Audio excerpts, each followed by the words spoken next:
sabemos das consequências desse pecado. Então, Adão e Eva pecou, a sentença se estendeu a todos nós, que é a morte física e, na consequência desses pecados, também doenças incuráveis. Não é? Hoje é o assunto de hoje, né? Qual que é o significado, ou por que as pessoas sofrem, às vezes, com algum tipo de patologia, algum tipo de enfermidade, e às vezes incuráveis, e vivem anos e anos, vivem e morrem em boa velhice, mesmo sofrendo uma doença incurável, não é? E o apóstolo Paulo já falava bem disso, não é? O apóstolo Paulo, ele dizia que ele tinha um espinho na carne. E ele queria muito que Deus tirasse esse espinho da carne dele. Deus falou, não tiro. Tira, Senhor Deus, não tiro. Por que, Senhor, você não vai tirar? O Senhor disse, a minha graça te basta. E então, desde os primórdios, desde a criação do mundo, existe as doenças chamadas doenças incuráveis, mas que pessoas convivem com ela e vivem anos e anos e vivem, e às vezes morrem em boa velhice, sabendo que tem uma doença que pode lhe levar à morte.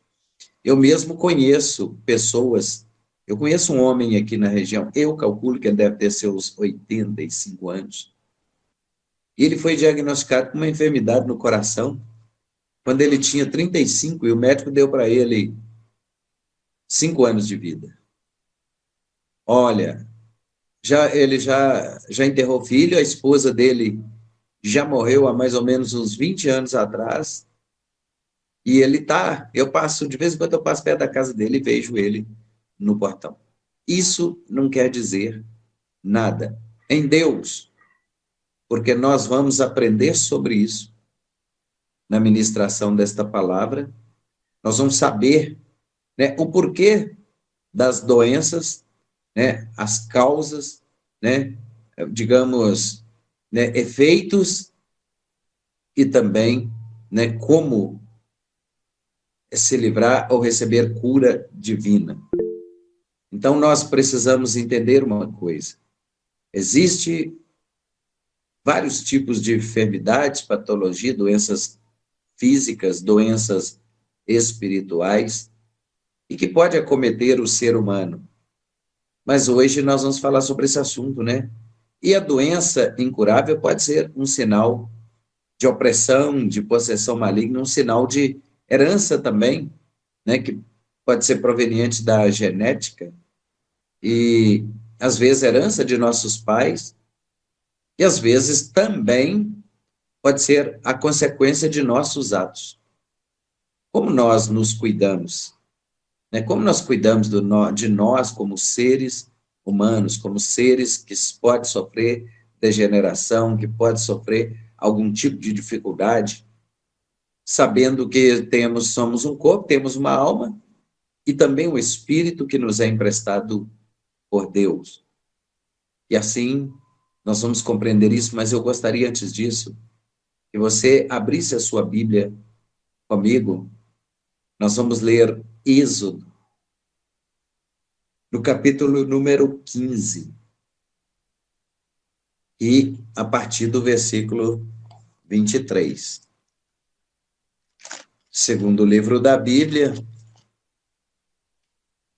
Êxodo quer dizer saída, quer dizer partida ou libertação.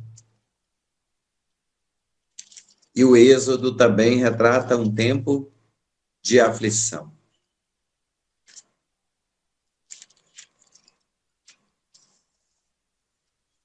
Vamos entender um pouco, então, sobre doenças incuráveis. Capítulo 15 de Êxodo, no versículo 23, O título do texto diz que as águas amargas se tornam doces. E vamos ver o que diz o texto. Então chegaram a Mara, mas não puderam beber as águas de Mara, porque eram amargas. Por isso chamou-se o seu nome Mara. E o povo murmurou contra Moisés, dizendo: o que havemos de beber? E ele clamou ao Senhor, e o Senhor mostrou-lhe um lenho, que lançou nas águas, e as águas se tornaram doces. E ali lhes deu estatutos e uma ordenação, e ali os provou. E disse: se ouvires atento à voz do Senhor teu Deus, e fizeres o que é reto diante dos seus olhos, inclinares os teus ouvidos aos seus mandamentos, e guardar todos os seus estatutos, nenhuma das enfermidades porei sobre ti, que pus sobre o Egito, porque eu sou o Senhor que te sara. Bom, então nós vamos falar, em primeiro lugar, de obediência. Nós já sabemos que a obediência quebra maldição. E quando a palavra de Deus diz que o povo peregrinava, ou melhor, foram libertos de uma escravidão de 430 anos no Egito, entendendo nós aqui, que lá no jardim, naquela reunião, né,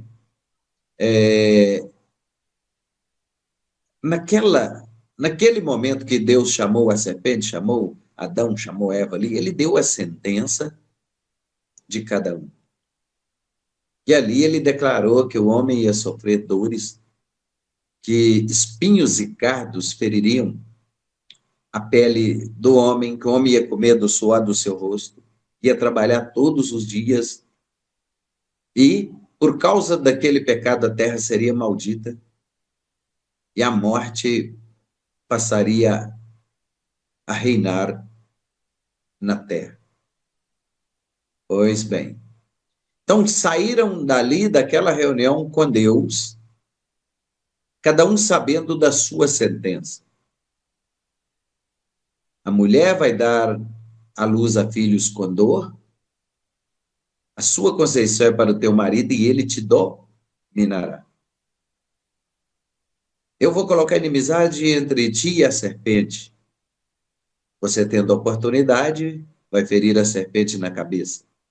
Mas a serpente, na oportunidade, pode te ferir ao calcanhar. A serpente vai rastejar sobre o pó, sobre a terra, vai comer do pó da terra. Olha só o que nós vamos entender com isso. Quem é pó? Quem a Bíblia declara que é pó? O próprio Deus diz que nós somos pó e ao pó voltaremos. Então, Deus declarou a sentença de cada um, mas ele disse à mulher, olha, disse à serpente, da mulher vai nascer um que vai esmagar a sua cabeça. Pronto. Declarada a sentença de cada um. Então, a partir dali começou as jornadas da vida. E nós vamos ver que não bastou, não necessitou, não precisou de muito tempo para o povo entrar em rebeldia, desobediência no tempo. Vamos falar dessa dispensação, né, que foi no jardim a dispensação da inocência, quando eram inocentes. Depois veio a dispensação da consciência, porque agora eles sabiam que já tinham feito a burrada, a besteira e contraíram maldições terríveis como consequência da besteira que fizeram.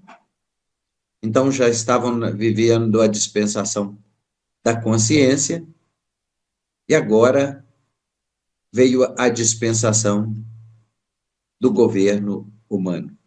Então, quer dizer, era a inocência, consciência, na dispensação do governo humano, aí entrou as confusões. Brigas, né? Violência, guerras, tumultos, confusão, a maldade passou a reinar no meio dos homens. Por isso Deus chama Noé e fala com Noé, constrói uma arca. Gênesis 6,14, Deus fala com Noé para construir uma arca. Deus deu as medidas, o projeto a Noé e tal. E essa arca construída levou 100 anos para ser construída, para ser usada por um ano só.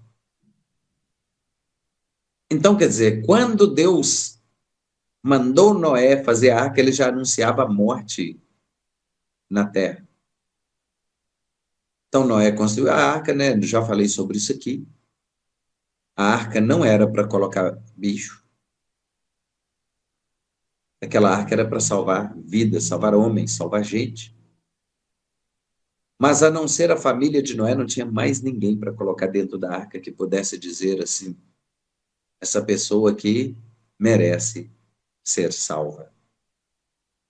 Então, o que me chama muita atenção é que quando vieram as águas do dilúvio, a Bíblia diz que romperam-se-lhes os abismos. Então, não veio água só de cima, veio água de baixo também. Então, o pânico, o desespero, acometeu a humanidade na terra e foram bater na porta da arca. Mas a minha Bíblia diz que Deus fechou a arca por fora. Nem se Noé quisesse abrir, não tinha jeito. E ali salvaram um casal de cada espécie. E agora eu quero dizer para vocês, hoje, a arca é a igreja com a porta aberta. O mundo aí fora está corrompido, o mundo está na perdição. Mas a arca está com a porta aberta. E como nos tempos de Noé, alguns passam e até zombam. Quantas e quantas vezes eu estava na igreja, onde era a nossa igreja de bambus, pregando e alguém passava, blasfemava, falava alguma coisa. Eu não deixei isso entrar para o meu coração, porque eu nem sabia quem era também, e abençoava eles para ir embora. E agora, depois das águas do dilúvio, entraram, ou aconteceu uma nova geração, não é? A geração chamada patriarcal. Quando entra Abraão, não é? E nessa dispensação, após os 430 anos, né, com os descendentes de Abraão no Egito, escravos, entra uma dispensação que Deus, a dispensação que Deus mais cumpriu o que ele falou e mais advertiu e fez promessas também, estabeleceu princípios, fez promessas, como no texto que nós lemos aqui de Êxodo, capítulo 15. Então, de lá para cá, o ser humano, mesmo presenciando, ou mesmo ouvindo falar, ou mesmo vendo os feitos, né, as coisas que aconteceram com seus antepassados, eles ainda não entenderam o que Deus queria, ou o projeto de Deus, ou que seja o propósito de Deus para a vida daquelas pessoas. Então, nós vamos ver aqui, quando Deus, o povo atravessou o Mar Vermelho, Faraó, né, todos os soldados de Faraó ali, com uma sentença de morte para todos os hebreus. Então, naquele desespero ali, na beira do mar ali, e Moisés clamando porque Deus tinha um projeto. Então, Deus falou, o que você tem na mão? Um cajado. Então, toque o seu cajado, fende o mar, toca o cajado nas águas e diga ao meu povo que marche. E o povo começou a marchar e o mar se abriu e tal, atravessaram, caminharam 3 dias, até chegaram, caminharam 3 dias no deserto, até chegarem a Mara. Bom, ali né? Quando o povo contendeu ali, quando houve murmuração, quando houve confusão, porque murmuração faz morrer no deserto, né? Murmuração é a causa de muitas enfermidades é a murmuração, é o não aceitar a vontade de Deus, ou o projeto de Deus, ou o que Deus tem para nós. Então, naquela murmuração ali, Deus, eu falo muito sobre isso, isto é uma orientação que nós devemos fazer atos proféticos. Atos proféticos curam, atos proféticos saram, libertam, transformam vidas. Atos proféticos faz milagres acontecer. Então, nessa jornada, depois de todos os feitos do ato profético, né? Ato profético, irmãos, não é ter amuleto, tá? Eu uso muito um exemplo de Deus na palavra. Se você vê, cada ocasião Deus vai ordenar que se use alguma coisa. Às vezes, Deus vai falar para fazer um ato que não vai se repetir. Eu vou dar um exemplo aqui para vocês, deixa eu pegar com cuidado aqui. Eu tenho uma tampinha aqui, uma tampa de garrafa. Digamos que chegou alguém passando mal, doente, e a gente, de repente, o que eu tenho aqui que eu posso usar? Não tem azeite, não tem nada, vou botar essa tampinha aqui. Vou botar essa tampinha aqui na sua testa. Vou botar essa tampinha na cabeça. E a dor vai passar, vai acabar. E a dor acaba. E aí eu vou depositar minha confiança nessa tampa aqui. Ah, tem alguém com dor de cabeça que tem uma tampinha aqui que é uma beleza, põe aí. Não é isso que Deus quer. A gente não... Amuletos. Deus nunca permitiu que se usasse qualquer coisa repetidamente, nem reza, nem nada, nem oração. Oração que sai do coração espontâneo. E às vezes nós temos muitas coisas, ou momentos, ou situações que nós podemos realizar atos proféticos, atos que vão curar, que vão libertar e vão transformar vidas, mas não que seja repetitivo um objeto ou qualquer outra coisa que eu usar. Vou dar um exemplo aqui, ó. Não estou de paletó. Eu me lembro de uma vez que eu fui participar de uma campanha numa igreja. Era uma campanha de cura e libertação. E eu falei assim, gente, esse paletó aqui, ó, eu tenho... Ele, quando eu fui para Israel, nas celebrações, era a minha vestimenta mais usada, principalmente à noite. E eu voltei de Israel e não lavei ele. E ele, nessa noite, vai ser um instrumento de cura neste lugar.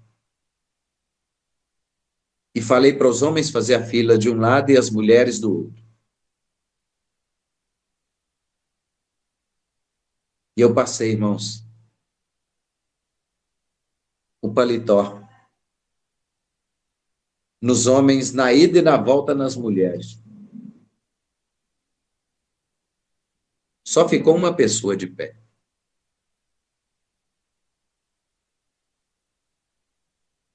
Aí, passado algum tempo, o pastor fez outra campanha e falou, pastor, só podia vir cá e trazer o paletó de novo. Não.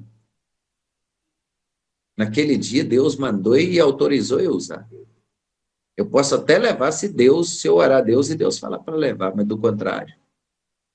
Ninguém pode confiar ou depositar a sua confiança em objeto, em qualquer outra coisa, a não ser em Deus. Toda a honra e toda a glória tem que ser dada ao Senhor.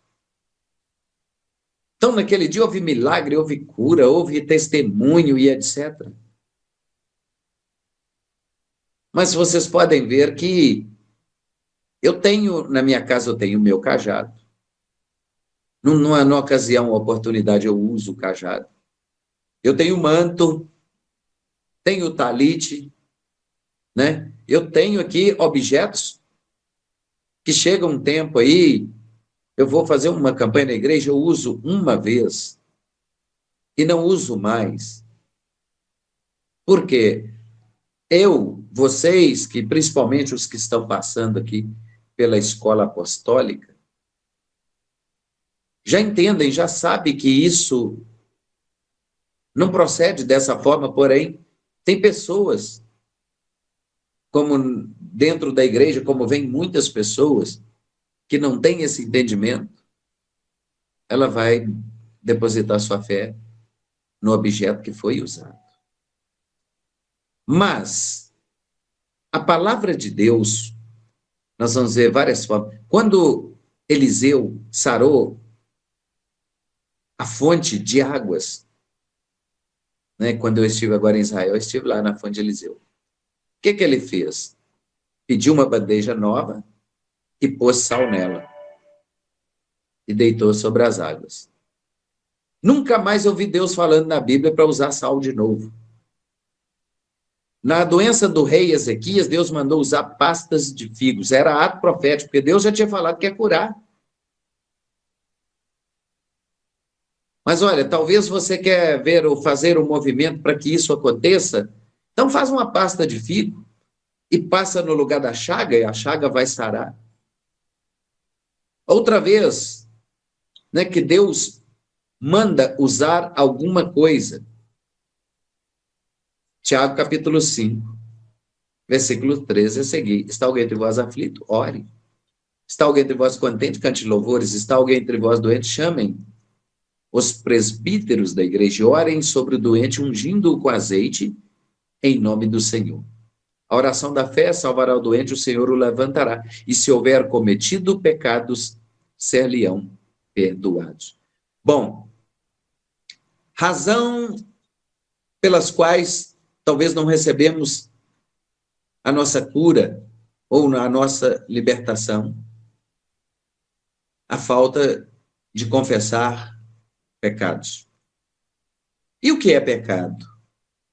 É tudo que nos traz culpa e nos traz um sentimento de que praticamos algo que não devíamos.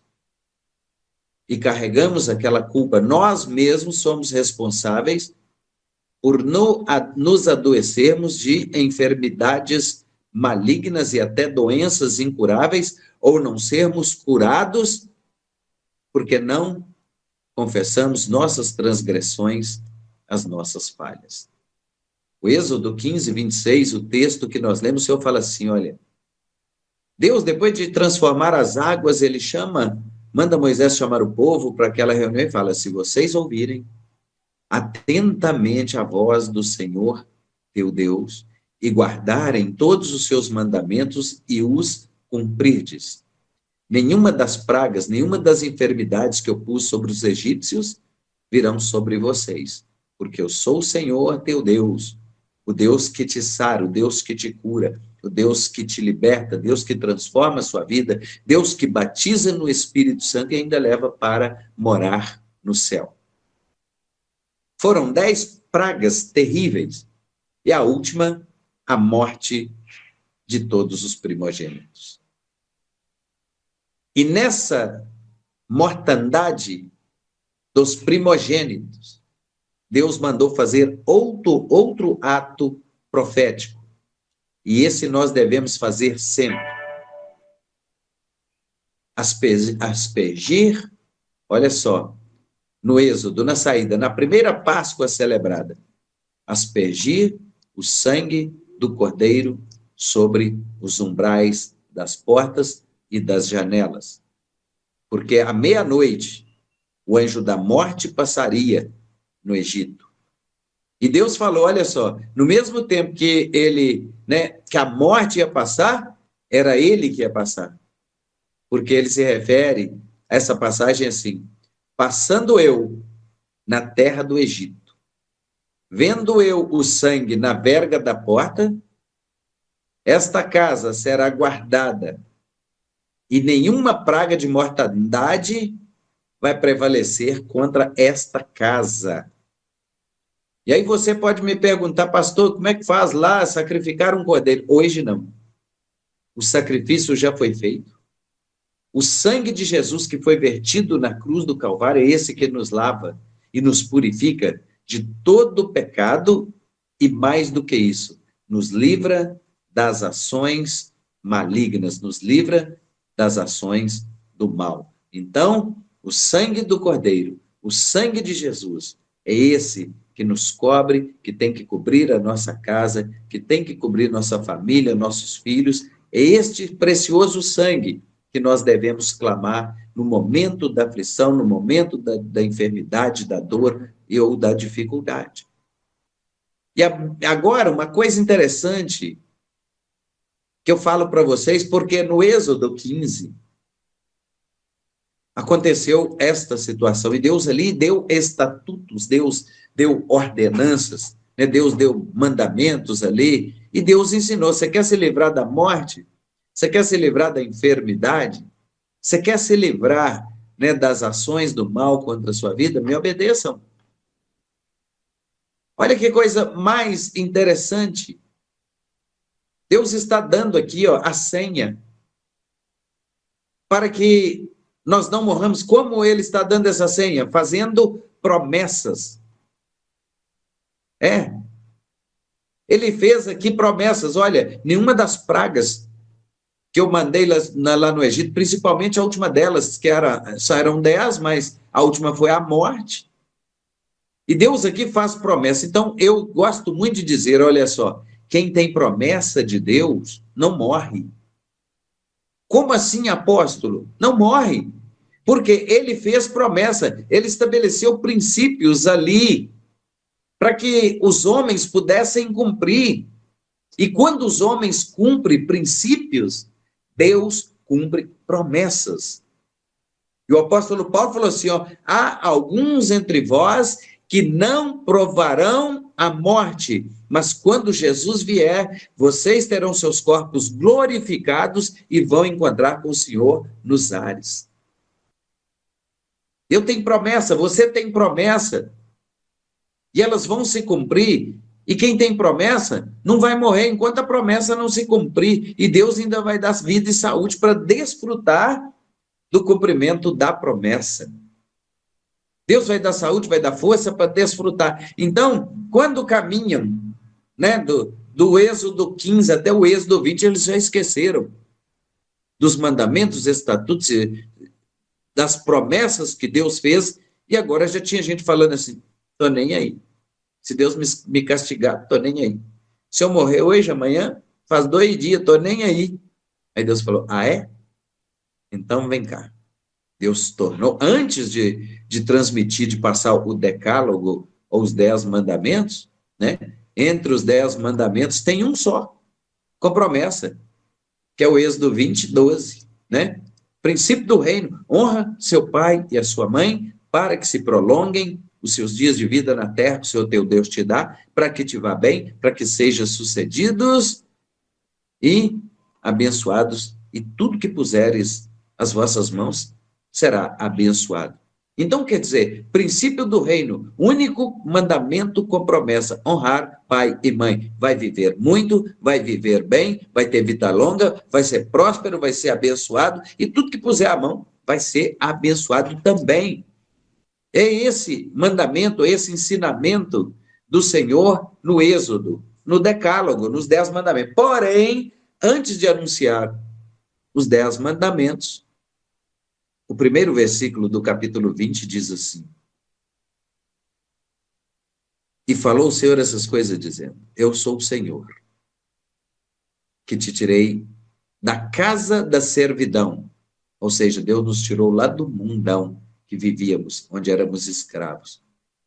Eu te tirei da casa da servidão, da escravidão. Não terás outros deuses ou amuletos, ou algo que você coloque em primeiro lugar na sua vida, a não ser o seu Deus. Não terás outros deuses diante de mim. Não farás para ti imagem de escultura, nem semelhança alguma do que é em cima no céu, nem na terra, nem nas águas, nem debaixo da terra, porque eu sou o Senhor. E ele disse, eu vou visitar, eu visito a maldade o pecado dos pais nos filhos até a terceira e a quarta geração daqueles que me aborrecem. Mas ele disse algo que eu tomo posse para mim, quero que você tome posse para você. Ele diz: eu faço misericórdia aos milhares sobre a vida daqueles que me amam e guardam os meus mandamentos. Pronto, tomamos posse disso. Mas vamos entender uma coisa.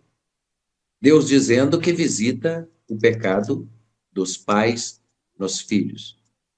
Algumas traduções diz que ele visita com maldição. E aí nós aprendemos o seguinte, ou criaram um ditado secular aí que dizia: pai rouba, filho come e neto morre de fome. Maldição hereditária. Mas vamos entender isso melhor.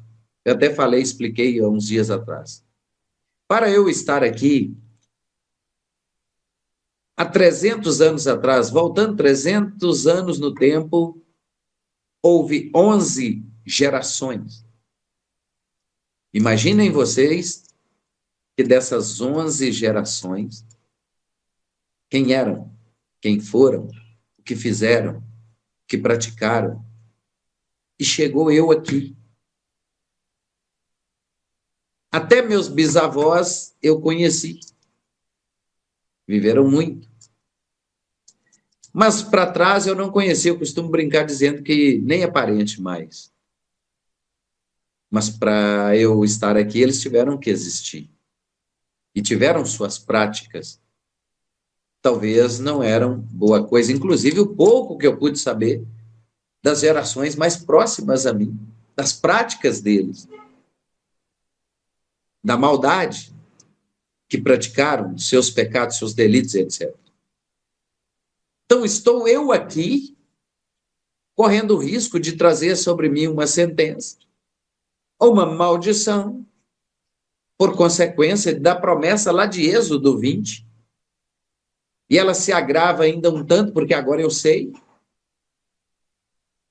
E agora, apóstolo, como é que nós vamos fazer com isso? Não. A palavra de Deus diz que o dia que nós aceitamos e confessamos a Jesus Cristo como Senhor e Salvador de nossas vidas, então, a partir deste momento, nós temos o dever de quebrar o jugo, de sacudir a cangaia, jogar o fardo fora e declarar que essa maldição, ainda que a herdamos, não faz mais parte de nossas vidas. Agora nós estamos em Cristo. Nós somos novas criaturas. As coisas velhas já passaram e eis que tudo se fez novo sobre a nossa vida. É meu dever, é seu dever fazer com que as maldições, as heranças malditas, às vezes, quando nós vamos ao médico e ele vai perguntar: alguém na sua família sofreu ou sofre com esse tipo de patologia? Alguém na sua família sofre ou sofreu com esse tipo de enfermidade? Por quê? Ele vai estudar e vai trabalhar em nós, compreendendo o quê? O lado da genética. Vem de gen, significa a criação, não é? Ou, digamos assim, o nível, né, de parentesco que temos, ou as gerações anteriores a nós também já incorria nessa mesma patologia. Aí, nós vamos aprender o quê? A partir de agora, a partir do momento que eu sei, eu estou falando isso no contexto enfermidade, porque é o assunto, é o tema de hoje. Mas isso pode estar relacionado a muitas coisas na nossa vida que pode ser tidas como maldições e que não as quebramos e elas trazem prejuízos, transtornos, não é? Portas que não se abrem, talvez dificuldades, talvez ações do adversário que age por legalidade, age por causa do cumprimento da palavra de Deus, E nós vamos ficando, né, à mercê do adversário, porque Romanos 6:23 fala que o salário do pecado é o quê? É a morte. Nós vamos morrer por causa do pecado? Claro que não, a menos que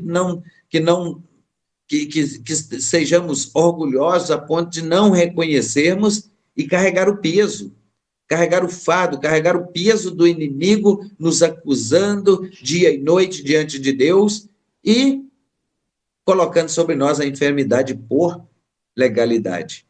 E, às vezes, algum tipo de doença que é incurável para o médico, porque é uma doença espiritual. É algo que foi contraído espiritualmente falando, ou consequência de alguma prática ou de algum pecado. E nós precisamos entender que nós não podemos deixar esse tipo de legado para os nossos descendentes.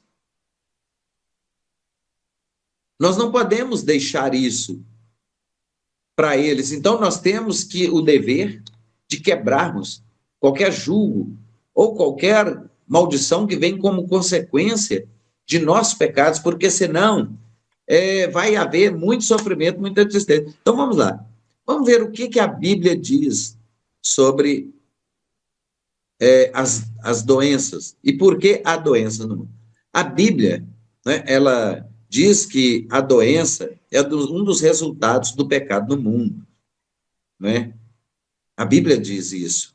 Assim como todos vamos morrer, todos corremos o risco de ficar também doentes. A morte vai ter uma desculpa, né? Ela vai trazer uma desculpa ela não, a morte simplesmente ela não vem e leva a pessoa, não. A pessoa vai ter que estar passando por a não ser uma pessoa que infarta e morre de uma vez, mas também já vinha uma consequência já, né, um coração às vezes problemático, ou um histórico às vezes de, né, digamos assim, de um colesterol alto, alguma coisa desse tipo, ou uma, digamos, pressão alta, ou coisa desse tipo, mas tem uma patologia. Mas Deus não nos abandona na doença. Deus não nos abandona. Em Jesus temos uma grande esperança. Na vida eterna não haverá mais doença. Né? Quando você lê Isaías 60, você vai ver disso lá. Nós não vamos precisar mais de sol, da luz do dia, não vamos precisar da luz da lua para a noite, nós não vamos ter mais dor, nem sofrimento, nem tristeza. Mas enquanto estivermos aqui, nós corremos esse risco. Podemos estar bem aliviados, ou talvez não padecermos algum tipo de aflição? Podemos, depende de nós, não é? Uma das consequências do pecado é a morte, Romanos 6:23. O corpo se degrada gradualmente até cessar a vida.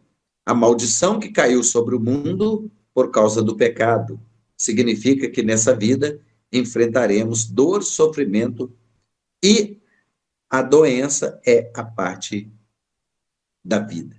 Então, olha só, nosso corpo, a partir do processo do envelhecimento, já começa no nascimento.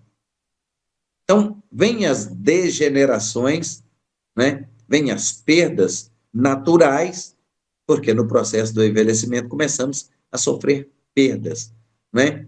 Vem as perdas naturais, também espirituais, né? Físicas e químicas.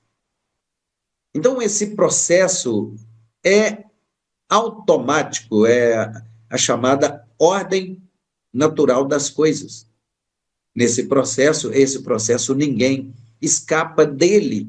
Eu gosto de falar dos 3 tempos, né, que o ser humano, 2 o ser humano vive, e o terceiro, o ser humano tem que lutar para vivê-lo, não é? É o tempo, agora são 20 horas e 13 minutos, é o Cronos, é o nosso tempo, é o tempo do homem. Se eu resolver mudar esse relógio aqui, eu mudo. Relógio é meu, ninguém tem nada com isso, eu mudo ele, eu vou ficar em desconformidade com o sistema. Mas eu posso mudar. Agora, existe um outro relógio, um outro tempo, que é o chamado Kairos, que é o tempo de Deus se cumprindo na Terra. Por isso é que anoitece, por isso amanhece, por isso temos o dia, Temos sol, temos chuva, temos calor, temos frio, temos tudo. Por quê?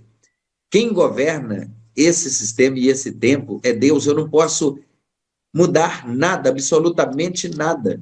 As fases da lua vão acontecer naturalmente. Pensa bem, se eu, além de governar o meu relógio, eu pudesse governar o relógio de Deus.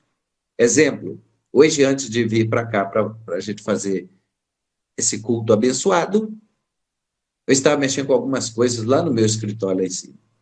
Eu estava empolgado, empolgado, empolgado, empolgado. Quando eu assustei, já era 18 horas.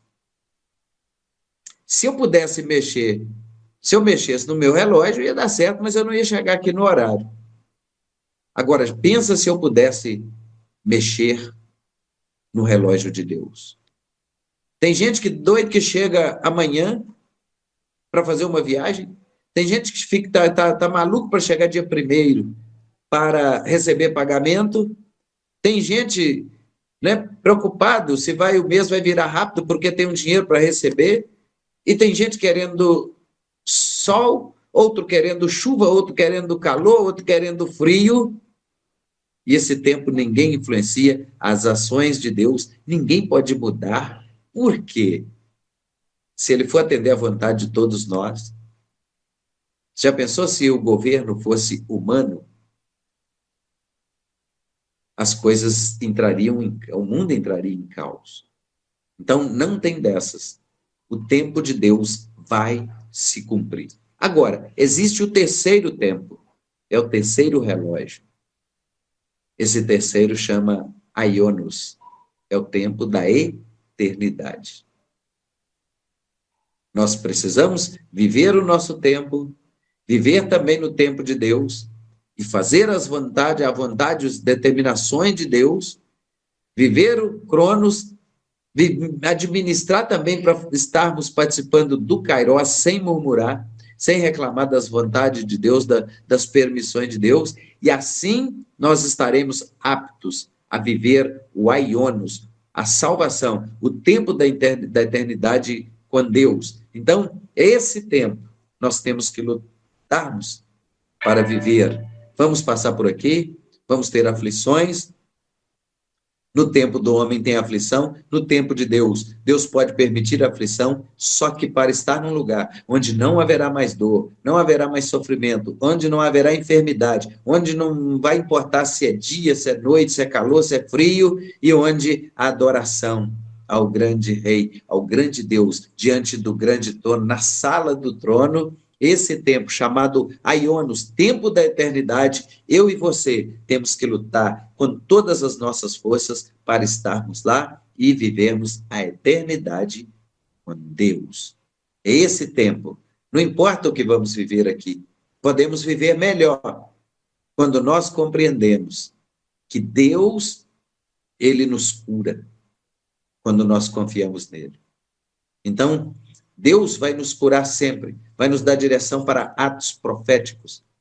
Eu disse a vocês aqui que certa vez, eu acho que já falei isso, chegou um jovem que trabalhava comigo aqui, e ele falou assim, eu tenho uma verruga aqui na mão, e ela dói às vezes, e eu queria ficar livre dela.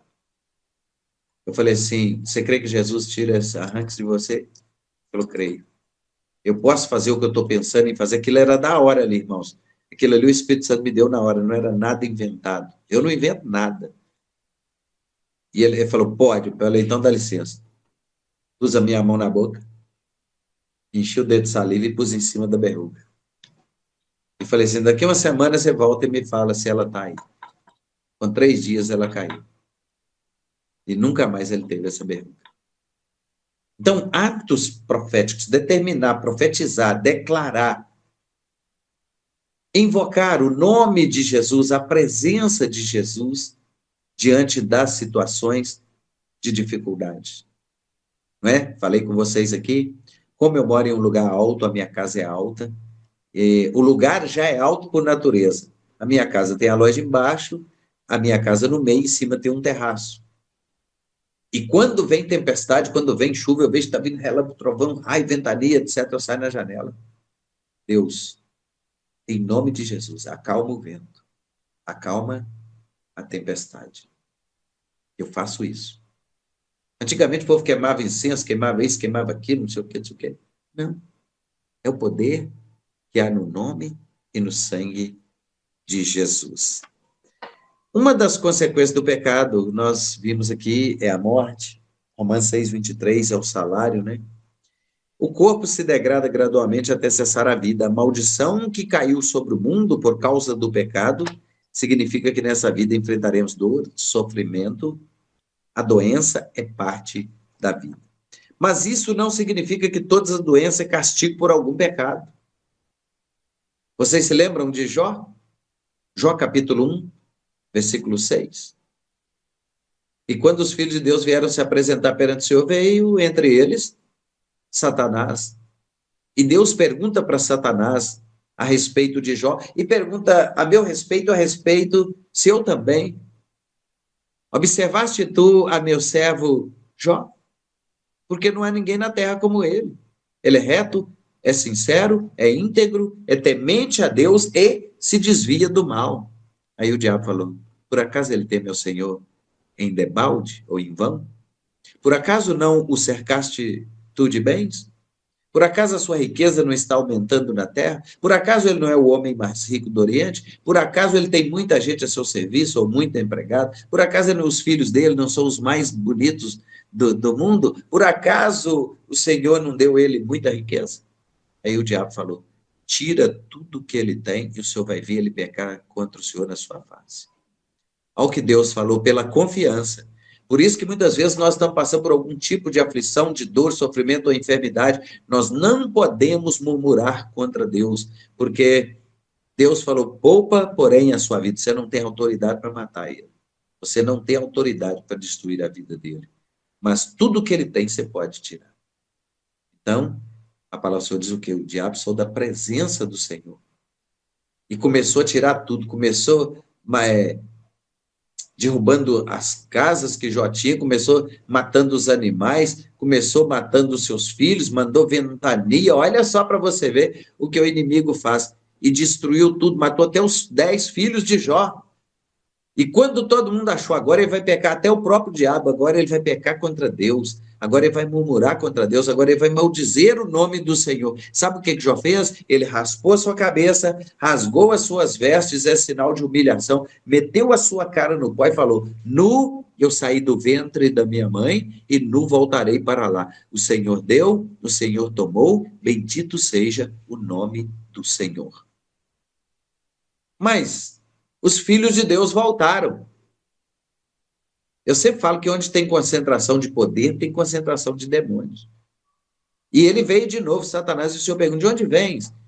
E ele fala, eu venho de rodear a terra e passear por ela, ou seja, aguardando uma oportunidade para ele entrar na vida de alguém que não vigiou, irou, pecou, ofendeu, humilhou pessoas, né? De repente, aqui vem aquele lapso, aquele momento de ira, e a gente sai falando o que não deve, sai ofendendo, ou até pratica uma ação maldosa.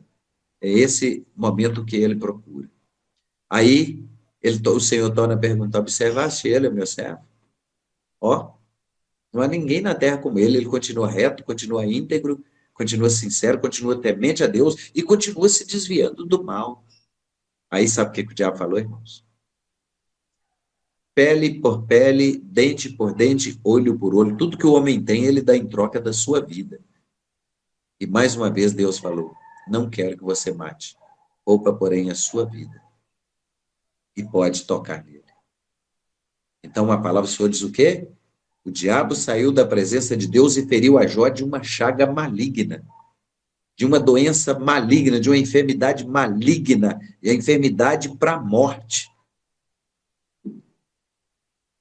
E quando Jó estava desse jeito, já raspando as feridas da lepra com cacos podre, ele tinha que esconder dentro de cavernas por causa dos mosquitos, que a enfermidade acometeu o corpo dele todo.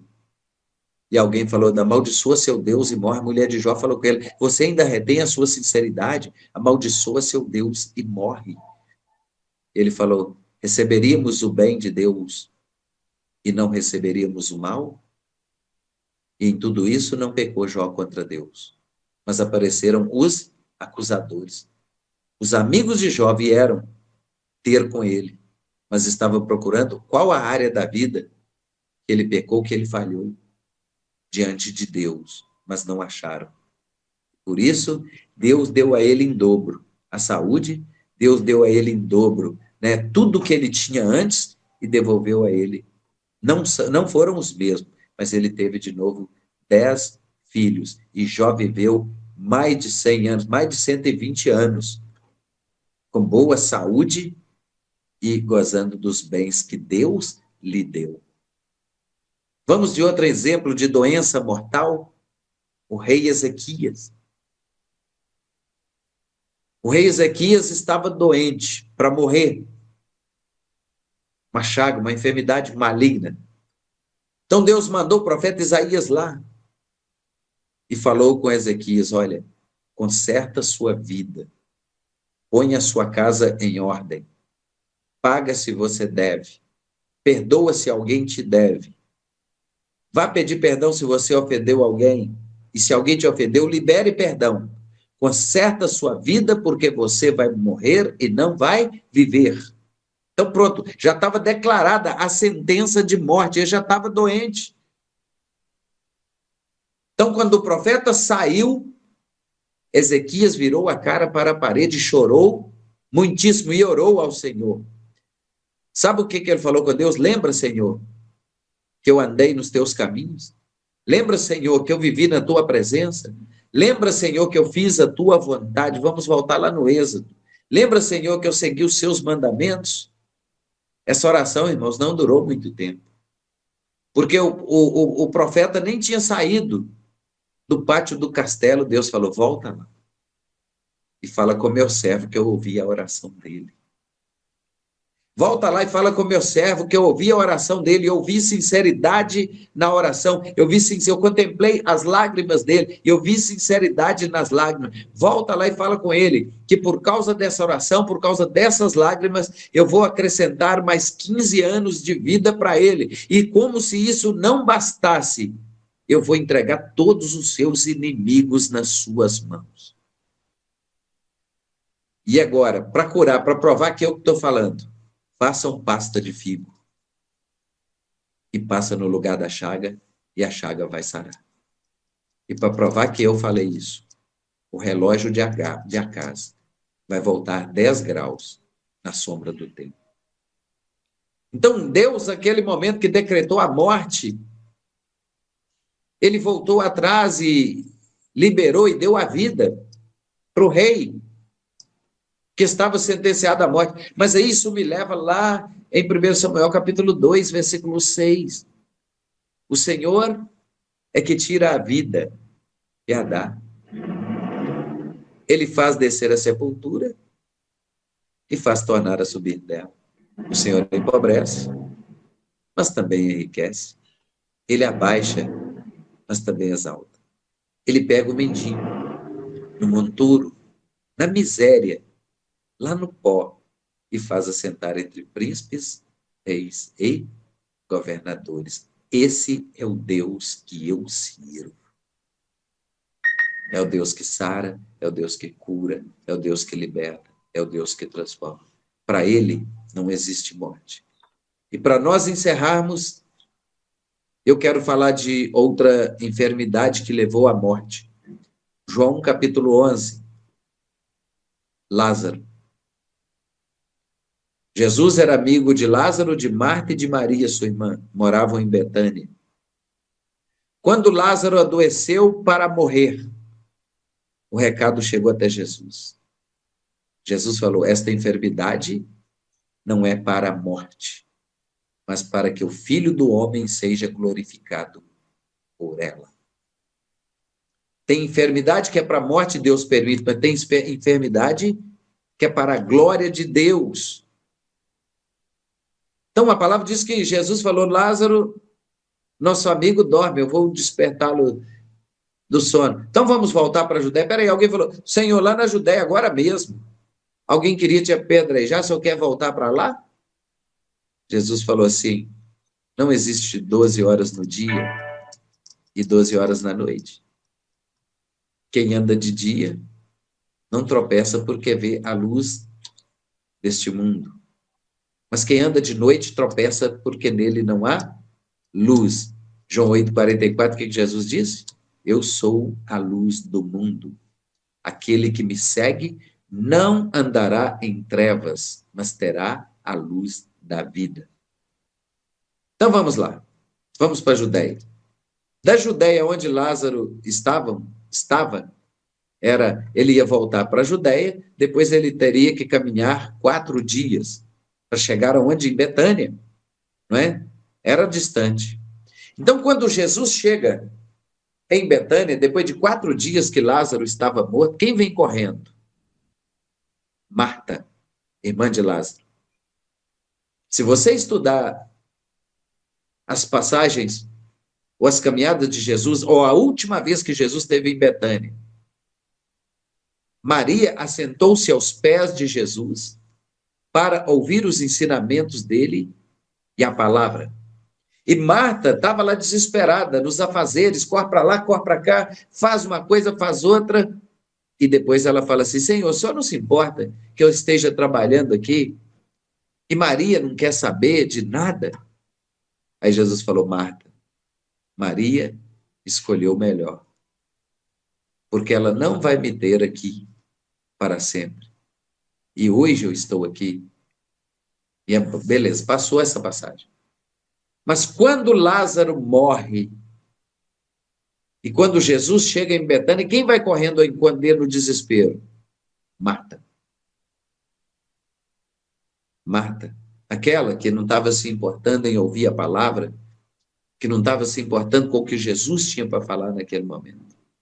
E ela chega e fala, Senhor, se o Senhor estivesse aqui, meu irmão não teria morrido.